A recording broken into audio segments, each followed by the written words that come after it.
You are watching the WD Broadcasting Network, your home for racing highlights, iRacing broadcast, commentary, and more.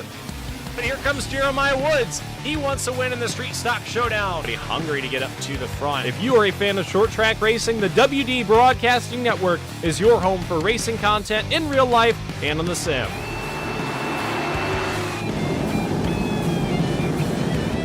Follow the WD Broadcasting Network on Facebook, Instagram, and TikTok. And don't forget to hit that red subscribe button on YouTube to never miss an upload.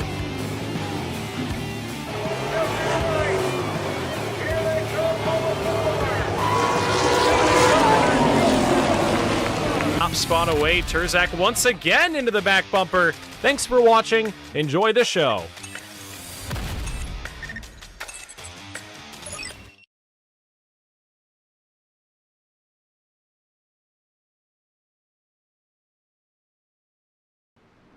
Good evening, ladies and gentlemen. Welcome back to the WD Broadcasting Network, and welcome back to the 500 Sprint Car Tour Sim Series. I'm once again joined by my co-host here tonight, Cody Geyer. We're back in the broadcast booth. It's been a minute since we've had the broadcast booth up. It looks a little bit different for me. Made some rearrangements this weekend. A lot of my weekend was spent on rearranging this setup, so I didn't get a lot of preparation in for tonight's 500 Sprint Car Tour Sim Series race. But Cody, I did a lot of laps on this setup and with this combo this afternoon. I'm kind of jealous that I'm up here in the booth and not driving with some of these drivers. Yeah, just from hearing you talk about the setup over the weekend and how the track is going to race tonight, super excited to get this one started. Could have a similar show to what we had in the real life side at Winchester a couple weeks ago, but with the addition of a bottom line. So I'm super excited to see how this one plays out. For sure. I think the bottom line is going to come into play. Maybe not early. I think a lot of the drivers are going to get the temperatures warm up on the top side. But later in the race, once you see some drivers wearing out those tires on the top, you'll see drivers move down to the bottom. Right now, Jackson Masinko, our current points leader, as we'll cut away and head trackside. Masinko, our points leader, currently showing the way in practice in the 24. A 13.230, which is pretty close to the best lap I ran in practice last night. I'm pretty sure the best I did was a 1.99, I believe, something along those lines. So pretty quick from the 24. Yeah, and we're seeing here in practice now with Jackson Masinko and Andrew Bogus running side by side. They are flying around the half mile. Now, Bristol Motor Speedway, 36 degree banking as we see a big wreck.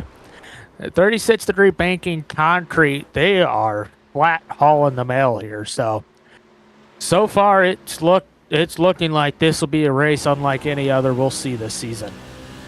Yeah, we'll go on board with Matthew Elsie Jr. just watching his view into the banking.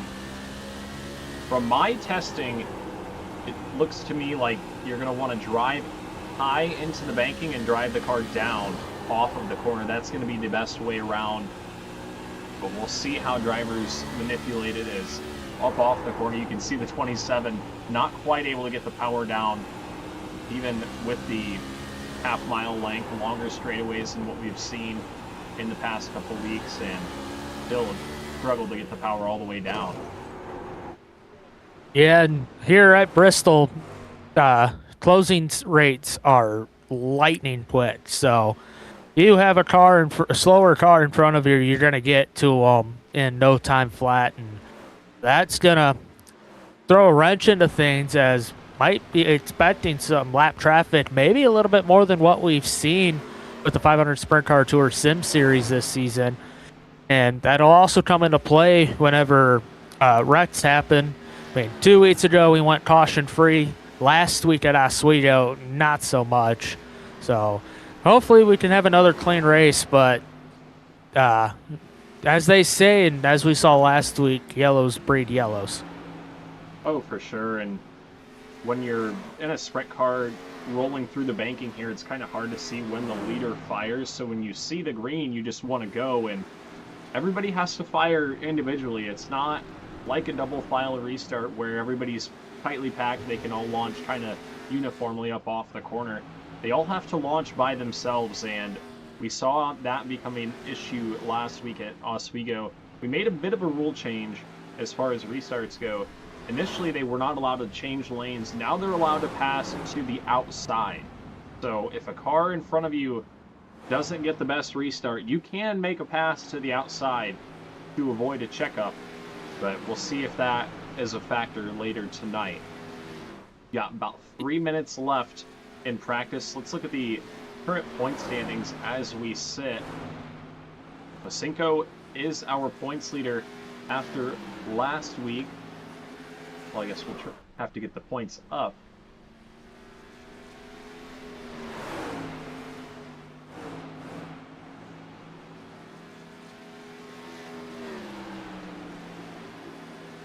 There we go. Masinko grew his lead over Jeffrey Stanton after last week's race. Currently, the gap 33 for the 24 machine. After winning last week, he's got to be feeling pretty good heading into the second half of the season, Cody.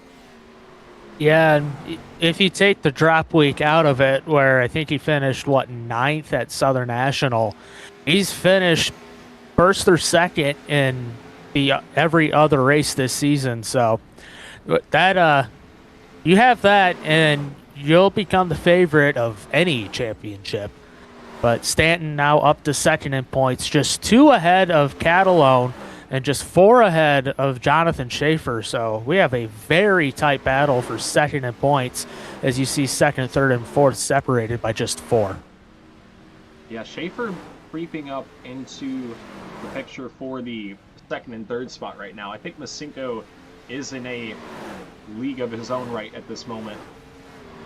The drivers in second and third are going to have to put together some good performances if they want a shot at the championship. But that driver in the 91, Jonathan Schaefer, he's sneaking up through the standings. If he has a good run here tonight, I think he's knocking on the door of that first victory. Last week at Oswego, he finished in the 6th spot. At Lanier, he finished 3rd. So he's knocking on the door of a victory. Eventually, I think if he can qualify a little bit better, put himself in a better position at the beginning of these races. That's been the tough thing for a lot of drivers qualifying. You have 4 laps to qualify, but it's definitely a tough 4 laps, especially at Bristol. Yeah, and I think with the track tonight qualifying, just like every other week we've seen so far this season, qualifying is going to be important. The less cars you have to pass on your way to the front, the better, as we look at track facts for the Bristol Motor Speedway. Temperature right now, 95 degrees. Well, scratch that. Looks like 78 degrees and cloudy, little to no wind, so it's going to be interesting to see how this plays out. Yeah, that 95 degrees you mentioned, Cody, that is the on-track temperatures. It's 78 degrees in the air here at Bristol. On track, 95 degrees. These drivers have to drive down into the corner and get those tires to stick. Earlier in practice, when I was doing my couple tests on the setup here this evening, I was driving the car into the corner. I wasn't entirely all the way out of the throttle. I don't know if some of those drivers are utilizing that tactic, or some of the drivers are utilizing that tactic here tonight, but was kind of rolling half throttle down into the corner, but the car was almost breaking loose. It was similar to how I was watching Masinko drive down into 3 at Winchester. It was just kind of driving in a little bit sideways and figuring itself out up the banking, and that was what got me the fastest lap. So we'll see what they can do in qualifying. We'll see how far drivers are willing to send it in those 4 laps, as practice is officially all finished up. Yeah, as we move on to qualifying now. So this race in the schedule was going to be either here, Bristol, or Winchester if Winchester was ready in time. Unfortunately, Winchester probably be later this year whenever it comes out, but Bristol acting as the quote-unquote Winchester race of the 500 Sprint Car Tour Sim Series, and I think we'll be in for a great one.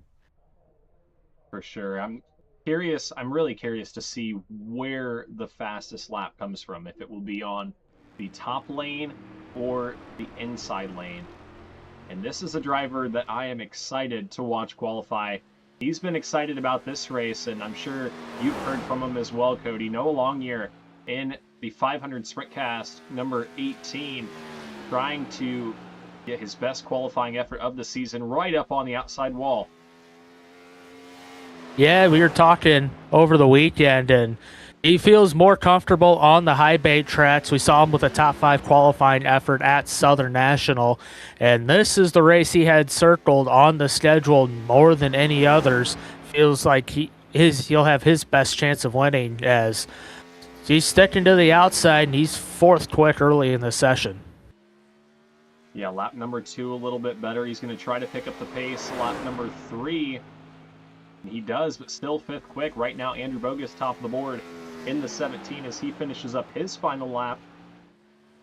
Down to a 3:16 in qualifying. Longyear out of 4, a little loose. And I don't think that was a qualifying effort he was looking for.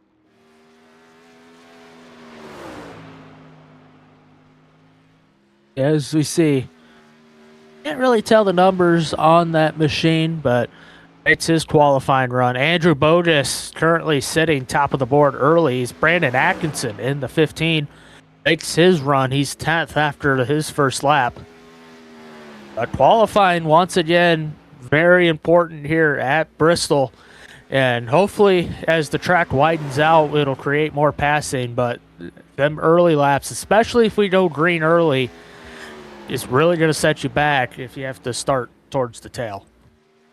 Yeah, tire conservation is going to be the name of the game, I think, in this 55-lap race. As Sabin Bivent goes to the top of the board with a 15.309. Like I was saying, tire conservation going to be the name of the game. You can push hard early, but you've got to keep the right sides on it. As Jonathan Schaefer makes his qualifying run, the 21-year-old out of Ashland, Ohio.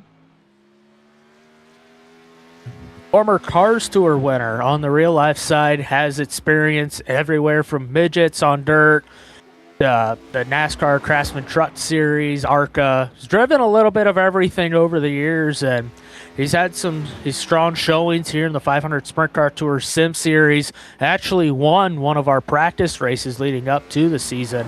He's closing in on his qualifying run. He sits 10th on the board. Yeah, currently 10th after lap 3. Catalone, lap 4 across the line, 13.240. That's the fastest lap here in qualifying so far. Schaefer, 11th quick on his run. Next driver out, the winner at the Winchester Speedway track, similar to this. Current points leader, Jackson Masenko. The Brad Hayes Racing entry. Right up to the wall. Yeah, 3rd quick on his first lap as he completes his 2nd lap. Looks like that. And he goes top of the board. 13.232 for front row Masenko as he goes top of the board, trying to take away pole position from Zach Catalone, who's won it 3 weeks straight. And Masenko's got to be very happy with that run as he goes even faster with a 13.2. 13.200, almost a 13.1. Wow, what a lap from Masenko. Goes to the top of the board. He's going to be bringing him to the green unless Carter Hollingsworth can say something about it in the 28. He works lap number 3, currently 9th quick after the first 2 laps. The Mary Stem Prop Performance number 28. Similar paint scheme to what we see Dakota Armstrong rocking in the 500 Sprint Car Tour. And lap number 4 across the line, Hollingsworth 9th quick. Very tight top 10. Yeah, and most of the names that you've seen up towards the front of the field, up there now once again, as Zach Murphy out of Oakland, Maine takes his qualifying run. Looks like it may have come to an end. But Jackson Masenko on the pole for the 2nd time this season. We go into the 5-minute warm-up to get ready for this one. Yeah, Masenko, your winner last week winner at Winchester. It would be 3 in a row in 500 Sprint Car Tour competition, technically, if you count the Sim Series. Gonna be doing it from the pole here tonight, but Catalone, Vibant, both very close on time right there, not too far behind them. We're gonna have a quick warm-up, Cody, before this race. We'll head back up to the broadcast booth, give these drivers a quick break from the screen. It's gonna be an exciting one here. Who are your initial picks to win early on, other than, of course, front row Masinko? Well, Zach Catalone's been really strong this season. Missed the first race and had a string of top 2 finishes there. Last week, got sent into orbit late at Oswego. Didn't get the finish he wanted to, and his drop week already being used by virtue of missing out the first race at North Wilkesboro. That really hurts him in the point standings. So looking for him to have a strong run here tonight. Yeah, he'll have to have a good run if he wants to recover from that run last week. I'm looking for a good run out of either Christian Peterson or Brandon Atkinson. Those trick chassis cars have been figuring out this sprint car slowly but surely throughout the season. And actually right now, Peterson holds the final spot in the top 5. Atkinson's right behind him in 6th. So I think one of those trick chassis cars may find a little something here tonight.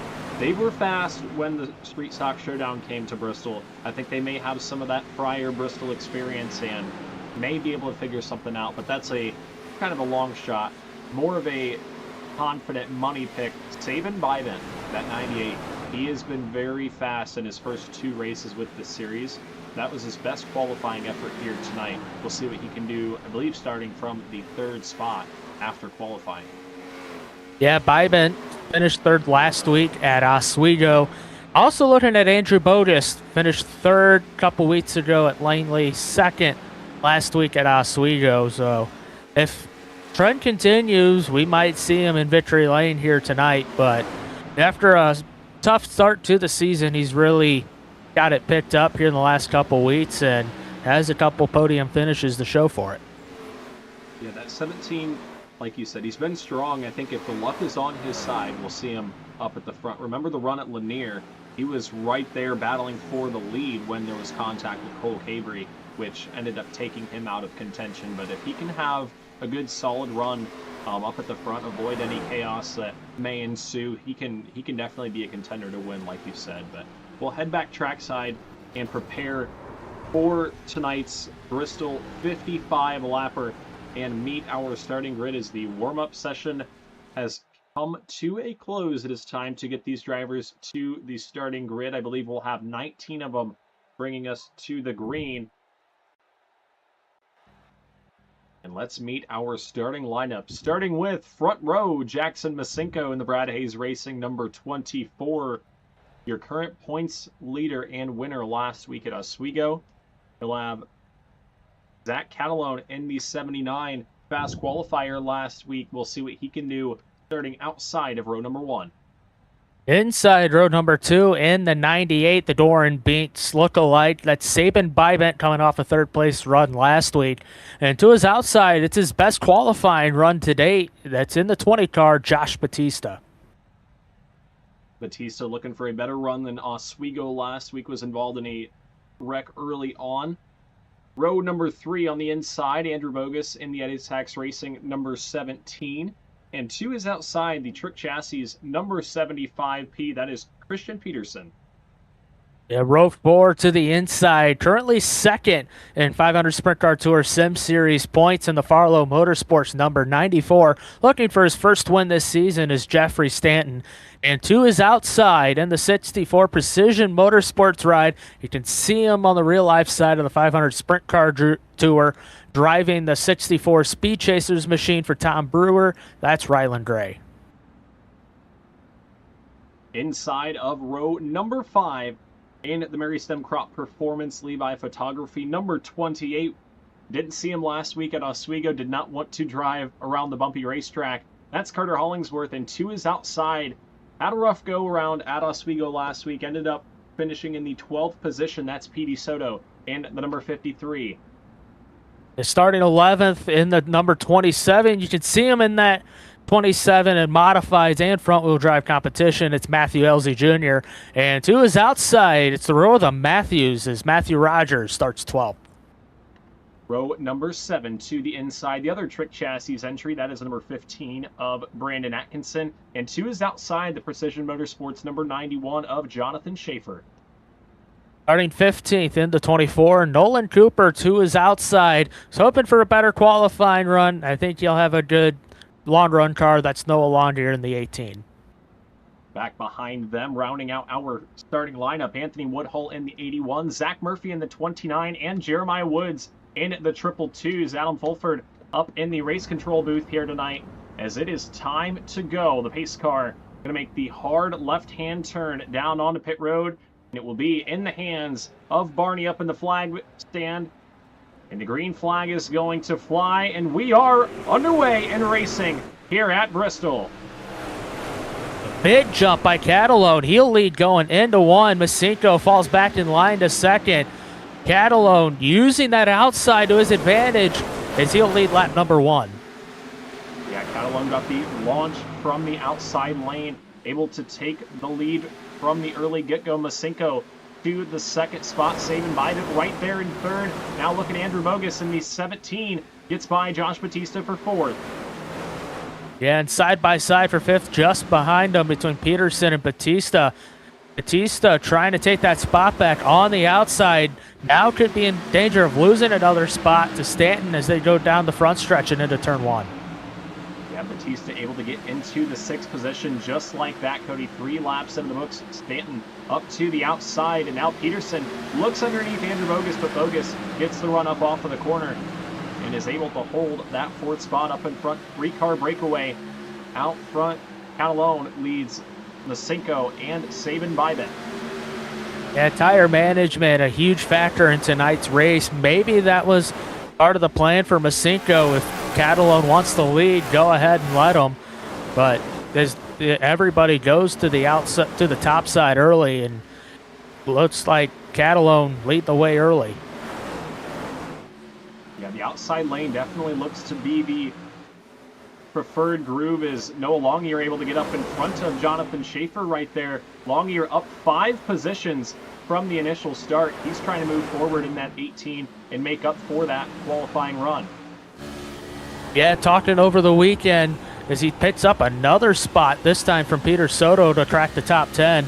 He was looking forward to this one, not the qualifying run that he was looking for, but like I said during pre-race, that long run speed might be there, and so far he's already up into the top 10. Yeah, up to the 10th spot, working his way forward. He's got a little bit of ground to make up now as up front, Masinko to the inside of Zach Catalone. Battle for the race lead. The 24 trying to figure out what's available down on that 2nd lane on the bottom.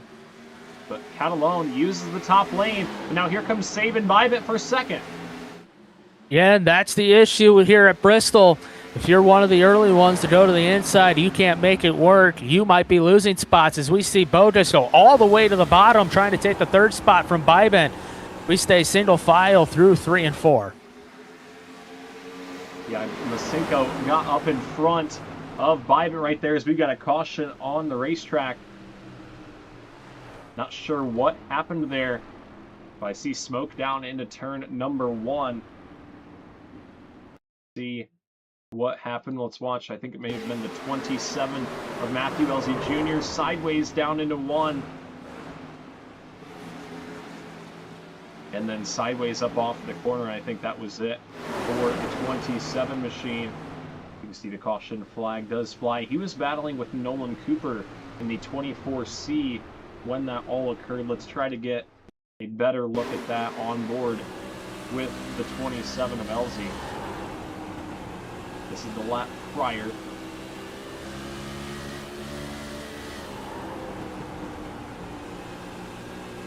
Two laps prior.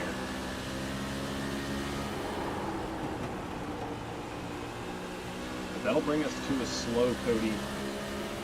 After an exciting first 10 laps, Catalone got the jump on that outside lane. And you can see it was actually Petey Soto that I think he made contact with right there. And then just And it couldn't really get the car caught. Looked like he had it saved, but then that transition from the apron to the banking kind of caught him, and he went around out of exit of 2. Yeah, first caution flag of the night. We've got 17 cars on the lead lap, it looks like. I don't think LZ going to be able to get back out. A tough break to end his night. Catalone in the 79 now going to have the option to fire in the restart zone and try to get some space in between him and Jackson Masinko. Sabin Bybant in the 98, he's looked strong in that third position. He was putting up a fight for the second spot, but Masinko was able to shut the door. Andrew Bogus up to the 4th spot in the 17. Once again, Noah Longyear up into the top 10 already. I think this caution is what he wanted to try to settle down a little bit, try to reset his drive back to the front. He'll be 10th in the line when we go back to the green. As the lights are back off, we're going back racing this time. Catalone leading the way 10 laps into this one. Masinko, Bybant, Bogus, and Peterson rounding out the top 5. That's Catalone going to slowly lead them through 3 and 4 as the pace car drops off. And we are back to green. Better launch that time out front. Catalone leads them down into 1 already. A couple drivers looking to the inside. Rylan Gray thought about going underneath Jeffrey Stanton, but didn't get the run up out of the corner. Is now Andrew Bogus to the inside of Sabin Bybant. That is for the 3rd spot. Bogus, first driver to go all the way to the bottom line. Looks like it might work. Doesn't quite have Bybant cleared out of 4 this time, but he definitely has the edge on that inside line as we see Masinko now go to the inside, try to take the lead from Catalone. Yeah, through turns 3 and 4, you see the 24 really driving down the racetrack on corner exit. Just trying to get that car to turn and drive down the straightaway. You watch him again there through turns 1 and 2. This is how he drove at Winchester. Drove that car in deep to the center and then down off of the corner. You can see he's able to keep that car lower and keep it turning as Catalone moves up the racetrack. Masinko to the bottom, challenging for the lead. Masinko making some headway on that inside, albeit slowly. Catalone able to clear him down the backstretch, is just behind him. A 3-car battle for 3rd. Bogus still on that inside line, trying to take the spot away from Bybant, all while holding off the 75 of Peterson. Yeah, Peterson waiting right there, kind of in the catbird seat, doesn't know exactly where he wants to go. He was really close to the 98 that time, as this time he looks to the outside of the 17, almost trapped into a box, as there's not really anywhere to go, as it almost got tight right there. Peterson running out of options. Yeah, it's very similar to the NASCAR races that you'd see in the mid to late 2010s here at Bristol, where both that far inside and far outside line would work, but notoriously difficult to pass. And Bogus hanging strong on the inside line. Thought he was going to be able to clear Bybant that time. Peterson thinks about 3 wide, but thinks better of it. Yeah, he thought about it there. I don't think he would have been able to get the run through the center of the corner. You can see the 17 of Bogus on the inside lane, just not able to clear up on the exit to get around Sabin Bybant for that 3rd spot. He pulls ahead through the center, just not quite on the exit of the corner. Yeah, and we're seeing similar situation play out just in front of him. As Masinko able to get a run on the inside line, just can't do anything on corner exit with the momentum Catalone carries on the outside. That 3-car battle for 3rd now turns into a 4-car battle as Stanton joining the mix. Oh, and Matthew Rogers in the 26 goes around on the back straightaway. Brandon Atkinson in the 15 goes for a big tumble down into turn number 3. The car continues to roll, but a wild ride down the back straightaway, and that was the one that I think we knew was possible, and it struck down the backstretch. Looked like Rogers in the 26 got hooked up the racetrack, and then chaos ensued behind.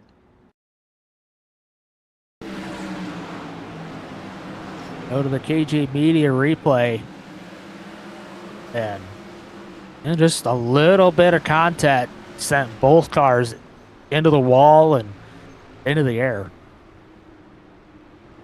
Yeah, Atkinson in the 15 actually went flying through the air with the onboard. He saw that car kept rolling. We'll see if he's... Oh, I don't think he's going to be able to get it back going. The right front tire was in the cockpit there. Yeah, so tough break is another replay. And Lanier taking the spot, and it was ever so slight contact. Just at the wrong place there at the exit of the corner, and once something like that happens, you're just along for the ride at that point. Yeah, not really anything either driver could do. The second they make contact, it's pretty much hang on and hope the car isn't damaged too bad, as both drivers obviously down pit road. Anthony Woodhull also down pit road in the 81. Not sure what that could be about, but only the second caution flag so far in this one. We're just about to that halfway point, Cody. So far, the bottom lane has not quite came in, but the top side seems to be the place to be. And you can see it slowly make headway on the inside, as we saw with Bogus and Masenko, but it's not in just enough yet to where you could complete the pass. Right now, it's a battle to stick to the top side, but yeah, top side right now is the fast line, but the passing lane is that inside lane, and you've got to make it work eventually. Yeah, I'm sure we're going to see a couple of drivers try some different things out as we go back to the restart. 79 of Catalone going to lead Masenko and Peterson up into the third spot. As we go back to racing, they come across the stripe. We will have 29 laps to go, and here comes Peterson to the inside, got a better restart underneath Masenko, and now Bogus 3 wide to the inside, got the door shut after a little contact with Peterson. Bogus back to the 5th spot. Here comes Stanton up into 4th. Wild restart behind the leader, but we stay clean and green as Masenko goes back to that inside line. As we are back under yellowed, we got car flipping down the backstretch over and over and over. And he comes to a stop.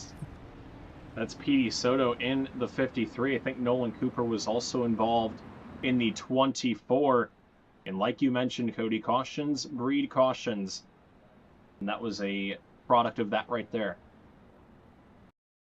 You go to the KG Media replay, and looks like started with contact with 28 of Hollingsworth, and Petey Soto wrong place at the wrong time as making contact with Cooper. Yeah, he thought he had it missed and just nowhere for the 53 to go, and he flipped for a long time. That car never came back to rest.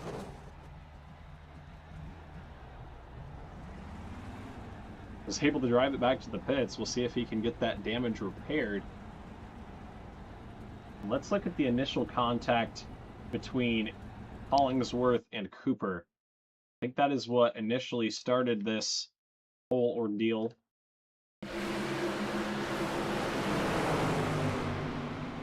This is the lap before.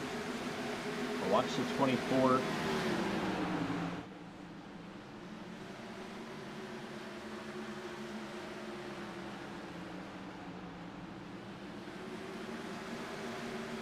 I think Hollingsworth just expected the 24 to be a little bit further down the racetrack. Both drivers down pit road getting some damage fixed. Catalone going to have another shot at this restart here. Masenko going to have to time this restart better. He just about lost that second spot to Christian Peterson. Peterson is hungry in the 75.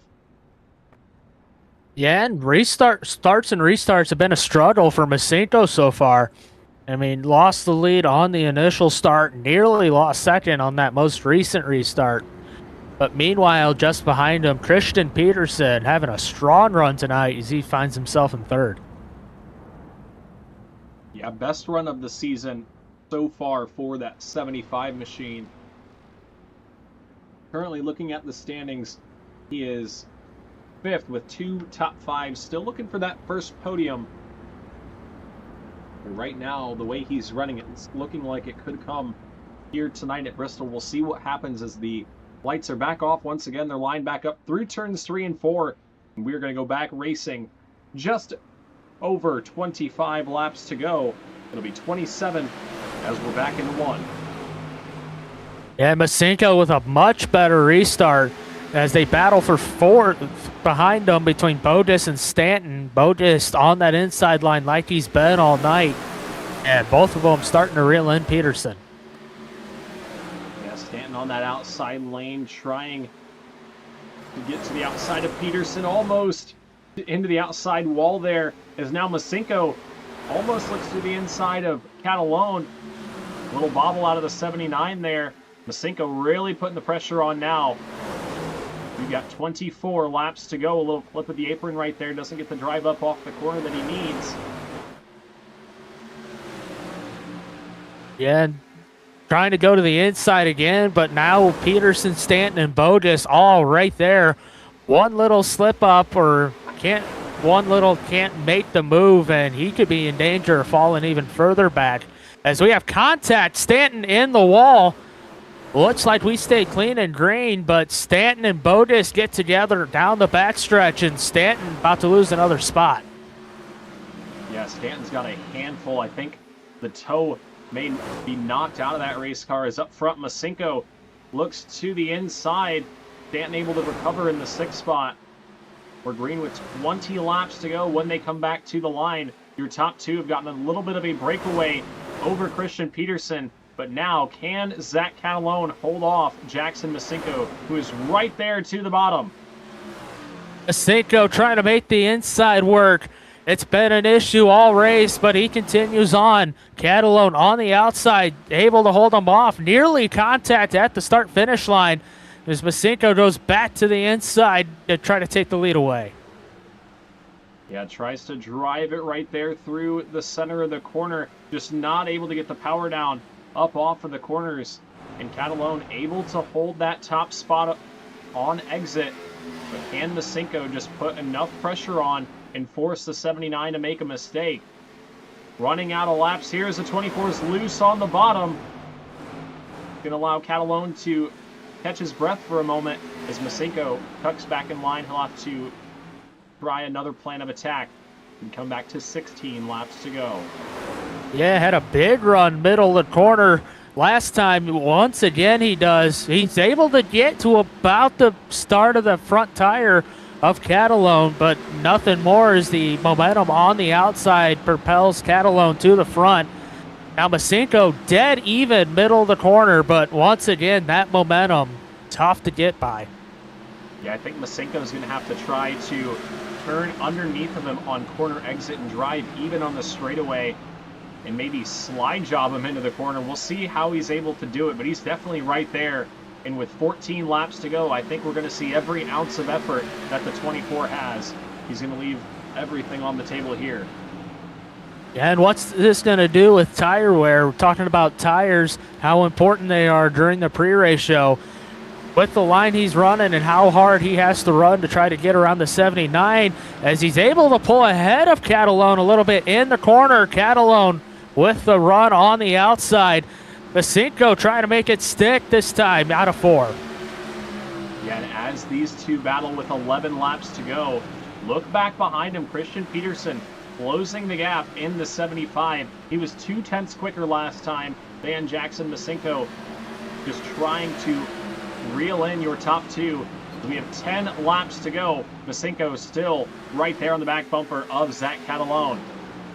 Catalone with much better laps here the last couple laps. Masinko going back to the inside. We have less than 10 laps to go now. As Abel trying to pull even in the corner, can't do it out of 2. Peterson waiting in the wings, waiting to strike if anything happens between the top two. 8 laps remain this time. Masinko in the 24, glued to the back bumper of the 79. The 79 glued to that outside lane. Less than a car length between the 79 and the wall on corner entry. Almost up into the wall on the exit. They're doing a nice job just keeping that car exactly where he needs it to be, as we have 6 laps to go. Back behind him, battle for the 6th spot, Jonathan Schaefer. Able to get around Jeffrey Stanton on the top side. Rylan Gray and Josh Batista battle back behind him. As we go back up front, nearly contact down the front stretch with 5 laps to go, as Masinko with another charge, able to pull even with him down the front stretch last time by, coming up to 4 laps to go. Yeah, laps running out for the 24 machine. Dives to the inside one more time, giving it everything he's got on the inside. I just don't know if there's going to be enough down there for him. This time by 3 laps to go. Masinko sizing up the 79 of Catalone. Meanwhile, Peterson right there, waiting in the wings. The popsicle sticks going to be up in the air this time by 2 laps to go. And here comes Jackson Masinko in the 24.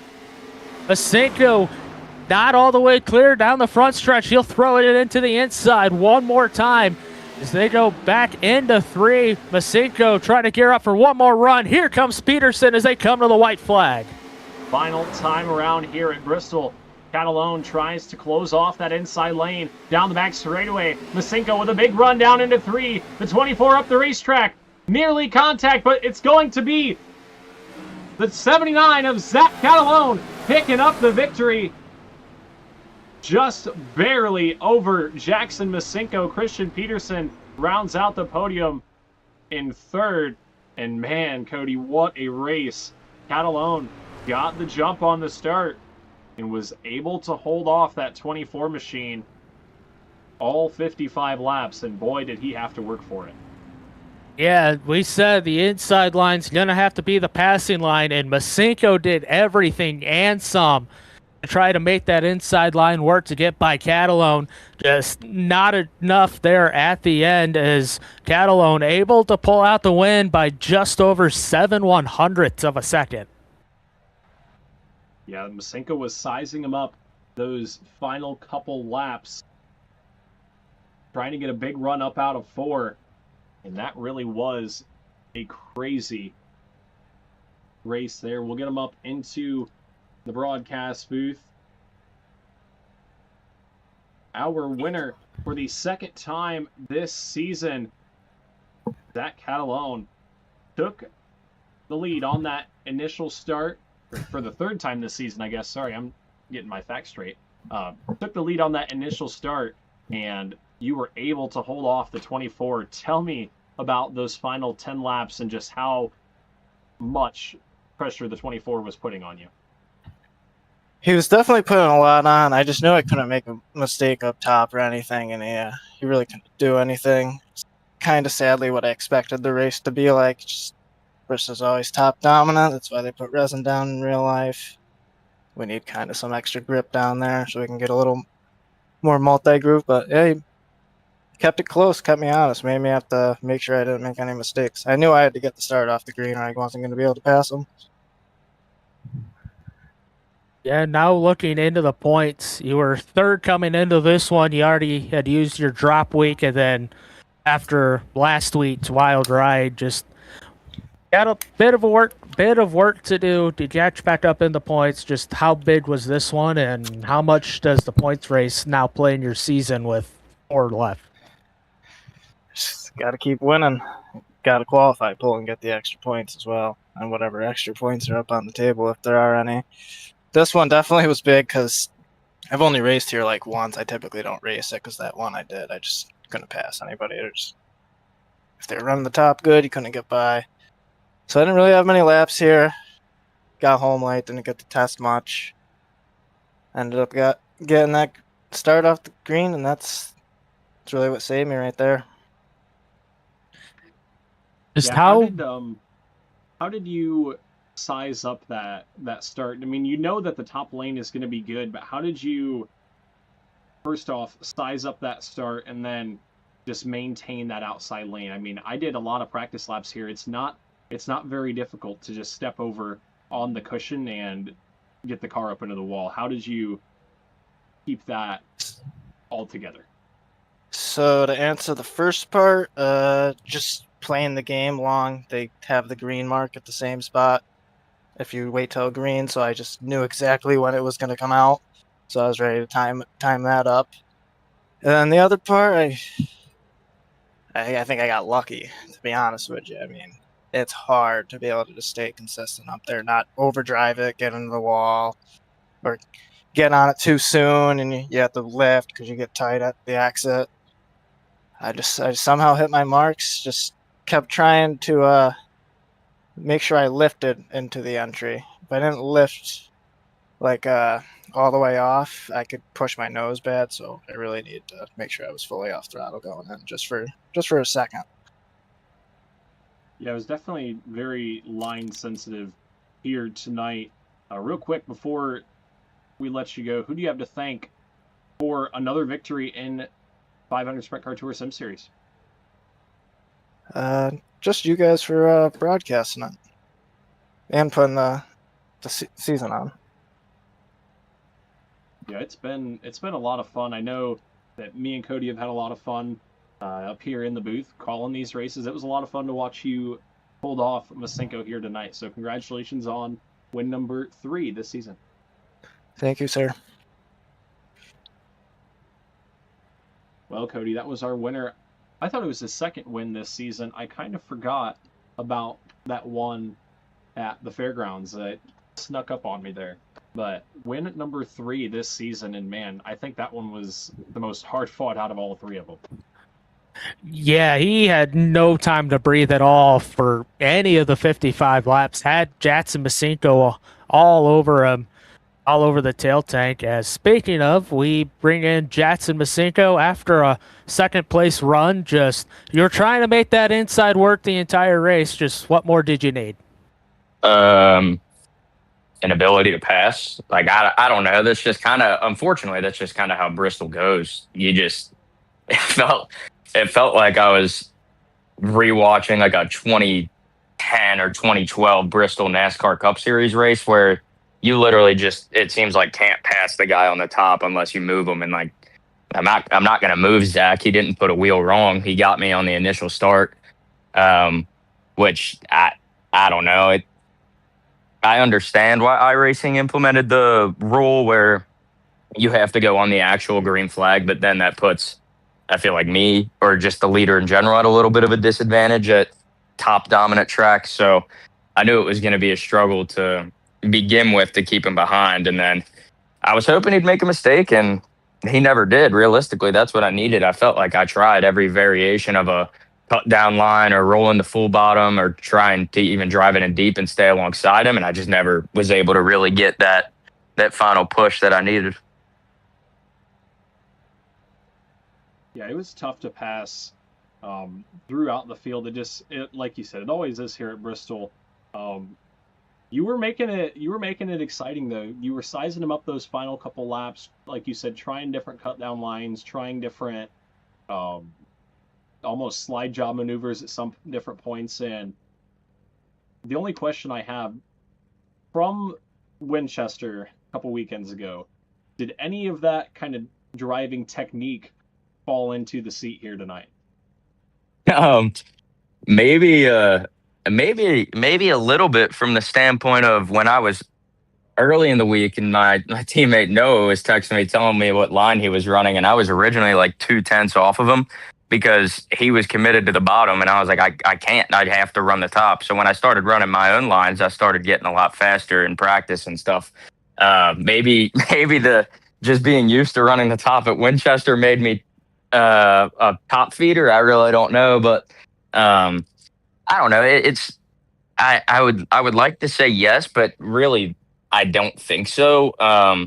We didn't really encounter lap traffic, so you have to throw that aspect out of the window. And then when Winchester's so bumpy and Bristol's pretty smooth, I mean, there's a little bit of a bump into 3, but Winchester is 10 times bumpier and wavier than Bristol.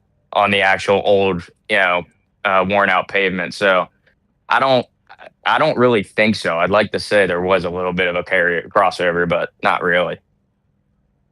And I on get the you. real, then looking on the real life side with the 500 Sprint Car Tour, it's the series' first ever trip to Jennerstown Saturday night. Just how are you feeling going into it?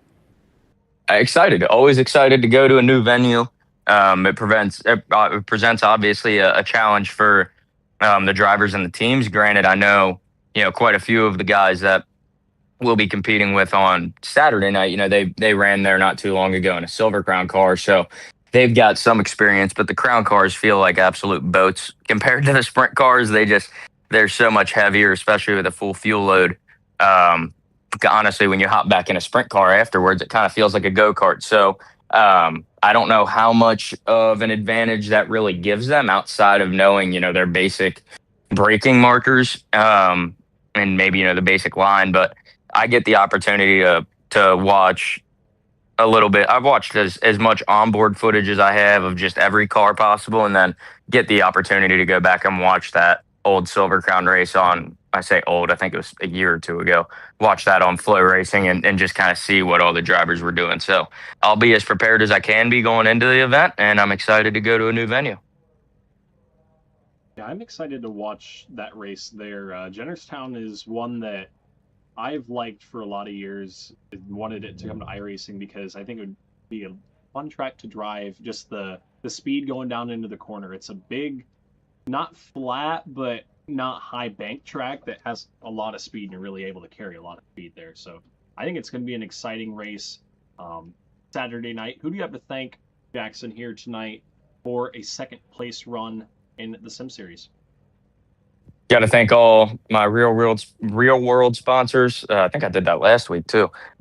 JTM Food Group, Brockman Signs, William Lang and Sons Ironworks, Rounds Roost, J Owens Wealth Planning, Brogan Oil, American Scaffolding, and then all our team partners, Kaiser Aluminum Wheels, eCourser Motorsport Oil, Advanced Racing Suspensions, and just the whole BHR team for putting in the work to get the race car to the track and get it on the track, giving me an opportunity to compete with some of the best pavement drivers around. Yeah, it's gonna be awesome Saturday. Good luck to you Saturday, and hopefully you guys can have a good, clean run and a good run to back up your win at Winchester. You have that going in as well. You're the defending winner. You're big time now. Yeah, we've got to we've got to keep that streak going. Hopefully, so it should be fun. I'm looking forward to it. Sorry for resetting right after I sat on the front stretch here in game. It's a habit just to reset the pits. So sorry you didn't get your broadcast view. I'll make sure to remember that for next time. Yeah, I'm sure we'll see that 24 on the podium later on in the season. So next time, keep it in the back of the memory bank. But I will. congratulations on P2 here tonight. Thank you. Have a good one, guys. P2. Well, Cody, that was our second place finisher here tonight, Jackson Masenko. He's going to have his work cut out for him Saturday at Jennerstown, and I am excited to watch that race in between my announcing duties. Hopefully it's on at a convenient time. We'll talk to our third place finisher here tonight. Third place finisher here tonight, Christian Peterson, up into the broadcast booth. You got a copy? Yeah, I got you, Winston. All right. Well, third place finish here tonight. You were my dark horse pick at the beginning of the night. You'll go back and watch the broadcast later and hear a little bit of maybe Trackmaster Sim Series favoritism. Either way, third place finish here tonight from the sixth spot on the initial start. It was a tough one to pass out there, but the 75 looked like it had speed throughout the race, and you were able to carry it all the way to the end. Yeah, it definitely was fast for sure. I think I got a spot there right at the beginning on the bottom, and then rode behind Andrew and I can't remember the other guy, but rode behind them for a little bit, and then Andrew was able to get by him on the bottom, and I tried to get by both of them, and then I was gonna lose it to Andrew, but I got lucky and beat him to the line, and then we got a caution, so that put me in third, and then just watched those two drive off for a little bit. Couldn't really figure it out, and then found something there late on the bottom of the track while they were battling for the lead. So I was hoping they would not make contact, but I was hoping they would definitely slow each other down and I could try to make a move. But yeah, really happy with third. You think with another extra 5 or 10 laps or so, you maybe could had something for the two of them?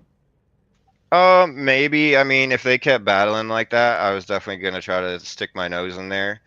Probably where it didn't belong, but we were gonna try to make it happen. I mean, I felt like I was wearing the right front off because I was trying to run the top, and then as soon as I went to the bottom, it just picked up speed. So maybe I wasn't. I don't really know. I'm not too knowledgeable on these cars and how they wear tires, but yeah, just I mean, I think any more laps would have been good for me, but like I said, I'm happy with where we are at. What's been the biggest learning process? You said you're not too familiar with the sprint cars. Just what's been the biggest learning process with them? Uh, I mean, Bristol's probably like, I mean, it's pretty much wide open. You got to be a little bit easy with it on the bottom, but just the shorter tracks, like just keeping my foot nice and smooth on the right side. So I always tend to want to get in the throttle and try to drive down the straightaway, and I just chirp the tires and get really sideways. So just trying to manage that, and then just how much to turn the wheel. It's tough. I've been messing with the ratio and trying to figure out what I like. So I think we got it pretty good for Bristol, but we'll see what happens next week. Yeah, next week is a bit of a change of pace. We've had 2 bigger racetracks, high banks here tonight. Next week, South Boston. Still going to be fast lap times. I think right around the same lap times we're running here tonight, but 0.4 of a mile flatter racetrack. How can you translate anything from tonight to South Boston, and how are you feeling? I don't think so, but just momentum's good. I mean, I've been trying to get on the podium in this series since it started, so probably definitely my favorite league to run right now. You guys do an awesome job. There's a lot of from what I can see, there's a lot of respect given on the track, so that's cool to see. And yeah, just we'll try to take the momentum and not use the right foot so much as we did this week. For sure. Well, before we let you go, CP, third place finish, your first of the 500 Sprint Car Tour Sim Series season. Who do you have to thank for a third place run? Just got to thank you, Winston, and everybody who puts on this show, everybody who shows up.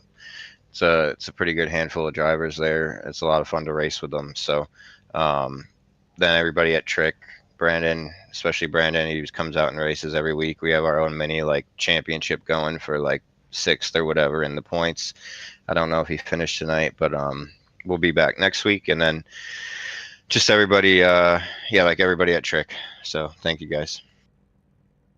All right, congratulations on your first podium finish with the 500 Sprint Car Tour Sim Series. Thank you guys. Yep. All right, Cody, that was our third place finisher. Now we'll run through our final finishing results here. It was a great race at Bristol, honestly. We didn't have as many cautions as I thought we were going to have heading into the night. Only had 12 cars finish on the lead lap. Zach Catalone was able to hold off Masinko and Peterson, pick up the victory. Andrew Bogus came home 4th, and Sabin Bybant rounds out the top 5. Yeah, nice run for Jonathan Schaefer. He'll finish 6th. Jeffrey Stanton falls back to 7th after contact in a near disaster. Then Ryland Gray, Josh Batista, and Noah Lanier rounding out the top 10. Carter Hollingsworth, after that spin in the 28, comes home in the 11th spot. Just behind him, final car on the lead lap, that is Zach Murphy. Finishing 13th is Peter Soto, and 14th Anthony Woodhull. Then Nolan Cooper is in the 15th spot. And rounding out the field, Matthew Rogers finishing 16th, Brandon Atkinson finishing 17th, and Matthew Elzey Jr. finishing in 18th. Yeah, Jeremiah Woods not making the call on the start, and Adam Fulford was up in the race control booth. He did a good job here tonight. Things were a lot better than Oswego last week. We've got 4 more races left this season, Cody. South Boston, Slinger, Five Flags, and IRP. We're winding down to the end of the season, under a month of 500 Sprint Car Tour Sim Series competition. It feels like we were just getting started talking about this, and it was just the Glen Nibel Classic, and it was just a big thing. And now we're just about over. 6 races in. I mean, we've put on some good shows. I think we've got 4 more left. Yeah, and it starts at South Boston next week. Now, unfortunately, I will not be able to make it to that one. But then we go to Slinger, Five Flags, and IRP to close out the season. And that 100-lapper at Slinger coming up in 2 weeks. That race could be potentially one of the wildest races of the season for the 500 Sprint Car Tour Sim Series. Oh, for sure. If it's anything like we saw at Bristol here tonight, at a smaller scale, I think it's going to be pretty exciting. You're going to get a taste of Slinger on the real life side of things before we head to Slinger in the Sim Series. That's a trip that I'm sure you're excited to make. Yeah, Slinger Nationals is on my list every year.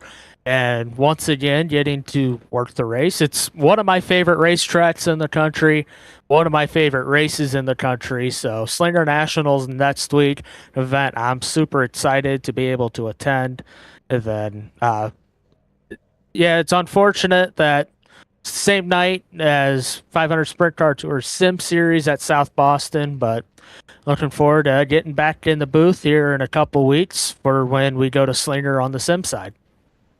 Yeah, you're gonna come back for one of the races that I think everybody has circled on their calendar, Slinger on the 20th. But that'll do it for us here tonight. We're gonna sign things off, and we'll see you guys next week at South Boston. Cody is going to be at Slinger enjoying the Slinger Nationals environment. I think taking a break after he drives all the way to Slinger from Jennerstown. But we'll see you at Slinger, Cody.